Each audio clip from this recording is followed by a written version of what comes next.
Hello everyone. देखिए friends, इस video के अंदर हम समझेंगे क्लास 12 की इंग्लिश। और क्लास 12 की इंग्लिश का मोस्ट इंपॉर्टेंट क्या है, एक लेटर है। ये बार बार आता रहता है एग्जाम में। और चलिए समझते हैं। देखिए क्या इसका फॉर्मेट है, इसको समझते हैं और इसका ट्रांसलेशन समझते हैं इंग्लिश टू हिंदी में। देखिए क्वेश्चन इस तरीके से दे रखा है इसमें कि राइट अ लेटर, एक लेटर लिखिए, एक पत्र लिखिए। किसको लिखना पत्र? To the editor. देखिए वोवेल से पहले इसको दी पढ़ते हैं और कॉन्सोनेंट से पहले इसको दा पढ़ते हैं। दी एडिटर मतलब किसको लिखना है? एक संपादक को लिखना है, एक प्रकाशक को लिखना है जो न्यूज़पेपर छापता है।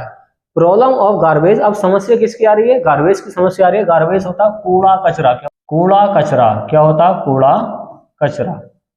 अब यहाँ पर समस्या ये आ रही है, जो कूड़ा कचरा वहां पे वो फैल गया है। मिसमैनेजमेंट है, वहां पे व्यवस्था नहीं है कूड़े कचरे की, कहाँ पे फेंका जाए, बदबू आती है इस कूड़े कचरे में। फेस्ड वो सामना कर रहे हैं इन लोकेलिटी, वहाँ के जो निवासी लोग हैं वहाँ पे जो रहते हैं, वो इसका प्रॉब्लम का क्या कर रहे हैं? सामना कर रहे हैं। फेस्ड का मतलब सामना करना होता है। यहाँ पर लिखना आपको एड्रेस, फिर डेट लगानी है और जिसको फिर लिखना है उसका नाम लिख देना है। तो ये इसका फॉर्मेट है। जैसे काठमांडू लिखा हुआ है ये और 1 जनवरी 2024 है, तो यहाँ पर कुछ भी आप लिख सकते हैं, रैंडम कुछ भी, कोई भी जगह का नाम लिख सकते हैं। To the editor. अब एडिटर को लिखा गया है चीफ टाइम्स ऑफ इंडिया। अभी चीफ टाइम्स ऑफ इंडिया कोई न्यूज़पेपर है, उसको लिखा गया है, ये न्यू दिल्ली में पड़ता है। अब जस्ट उसके नीचे आप लिखेंगे सब्जेक्ट, और सब्जेक्ट का मतलब होता है जो मेन विषय है, किस बारे में आपको थ्योरी लिखनी है वो यहाँ पर लिखना है। और ये कहाँ से मिलेगा आपको? क्वेश्चन से मिल जाएगा। देखिए प्रॉब्लम ऑफ मिसमैनेजमेंट गार्बेज, तो यहाँ पर प्रॉब्लम ऑफ गार्बेज मिसमैनेजमेंट आ रखा है ना ये, तो इसी में से आपको विषय उठा लेना है। किसमें से? क्वेश्चन में से ही। तो यहाँ पर प्रॉब्लम सामना, देखो प्रॉब्लम समस्या है ऑफ मिसमैनेजमेंट, अव्यवस्था की, गार्बेज कूड़े कचरे की। जो कूड़ा कचरा है इसकी कोई व्यवस्था नहीं है, तो उसके ऊपर क्या लिखना? आपको एक लेटर लिखना है, फिर लिखना सर। और जस्ट उसके नीचे आपको थ्योरी लिखनी है। आप ये थ्योरी बनाकर भी लिख सकते हैं, अगर आपसे सेंटेंस बनाने आते हैं तो अपनी भाषा में बनाकर इसको लिख सकते हैं। अब इसमें लिखा हुआ है आई एम राइटिंग, मैं लिख रहा हूँ। कौन सा सेंटेंस है? प्रेजेंट का कंटिन्यूअस, आई के साथ हमेशा एम आता है, तो मैं लिख रहा हूँ, I am writing this letter. यह पत्र टू ड्रा, खींचने के लिए। ड्रा का मतलब होता है खींचना। क्या होता? खींचना। योर अटेंशन, आपका ध्यान। मैं आपको ध्यान को खींचना चाहता हूँ। ओके। नोटिस डेट इन जनकपुरी। जनकपुरी में ये प्रॉब्लम आई है, तो जनकपुरी की तरफ मैं आपका ध्यान खींचना चाहता हूँ। और गार्बेज की तरफ, हीप्स जो पड़ा रहता है, आर लेइंग अनक्लीन, जो बिना साफ सफाई के वो पड़ा रहता है, कूड़ा कचरा वहां पर साफ नहीं होता है, उस पर मैं आपका ध्यान केंद्रित कराना चाहता हूँ।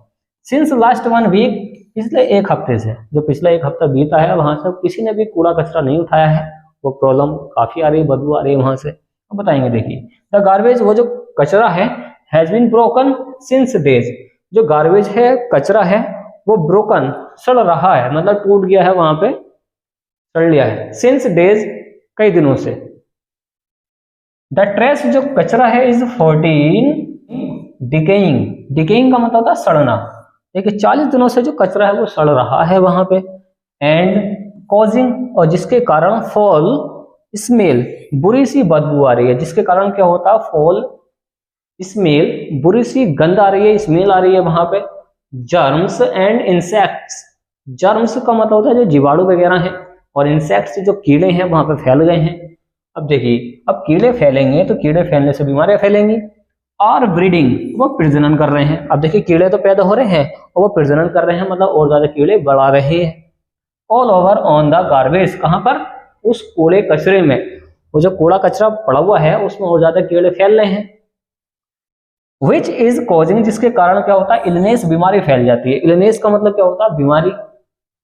अब देखिए अगर ये इंसेक्ट्स ज्यादा फैलेंगे, मतलब कीड़े ज्यादा फैलेंगे, तो उससे क्या होती है? बीमारी और ज्यादा फैल जाती है। तो इलनेस, यहाँ पे बीमारी फैल जाती है। एमंग रेसिडेंट्स, जो वहां पे निवास करते हैं, जो लोग रहते हैं ना। देखिए रेसिडेंस का मतलब क्या होता है? जो निवासी क्षेत्र वहां पर जो लोग रहते हैं उनमें वो बीमारियां फैल रही हैं, तो उनको ये प्रॉब्लम आ रही है। इससे हमें प्रॉब्लम हो रही है कि तबीयत खराब हो रही है इससे, कचरे से। इसकी सफाई के लिए क्या लिखना है? ये लेटर लिखना। तो इस तरीके का ये फॉर्मेट है, आप ये नोट कर सकते हैं और ले सकते हैं फिर इसका स्क्रीनशॉट। बस आपको इसके मीनिंग याद होने चाहिए। मीनिंग जैसे कि गार्बेज एक अच्छा वर्ड है, इसका मतलब क्या होता है? ध्यान रखना, कूड़ा कचरा होता है। मिसमैनेजमेंट का मतलब होता है दुर्व्यवस्था, मतलब व्यवस्था नहीं है। फेस्ड का मतलब यहाँ पे सामना करना है, लोकेलिटी का मतलब होता है निवासी क्षेत्र, और गार्बेज द्वारा आ चुका है। ड्रा का मतलब होता है खींचना, अटेंशन होता है ध्यान, नोटिस देखना, जनकपुरी जनकपुरी है ही। गार्बेज क्या होता है कचरा होती है, हीप्स का मतलब पड़ा है वो, और अनक्लीन मतलब अनक्लीन का मतलब होता है बिना साफ किए, क्या होता है बिना साफ किए अनक्लीन होता है। और जैसे आप देखिए ट्रेस, ये जो ट्रेस आता है इसका मतलब ही कचरा होता है। डिकेइंग इसका मतलब याद रखना, डिकेइंग का मतलब होता है सड़ना। कॉजिंग जिसका कारण क्या होता है फॉल, स्मेल। इंसेक्ट से जो कीड़े हैं वो फैल रहे हैं, ब्रीडिंग वो प्रजनन कर रहे हैं। ओके, और जो आपको याद करना जैसे रेसिडेंस द्वारा इलनेस बीमारी होती है, ये सारे के सारे मीनिंग और आपको याद है तो और आप इसको सेंटेंस में बना के इनको लिख सकते हैं। चलिए आप इसका स्क्रीनशॉट लीजिए। तो उम्मीद है फ्रेंड्स आपको ये वीडियो पसंद आई तो वीडियो को लाइक एंड शेयर कीजिए, चैनल को सब्सक्राइब कीजिए। थैंक्स फॉर वॉचिंग गाइस, मिलते हैं कैसी नेक्स्ट वीडियो में जो काफी इंपॉर्टेंट होगी एग्जाम के लिए। Okay friends.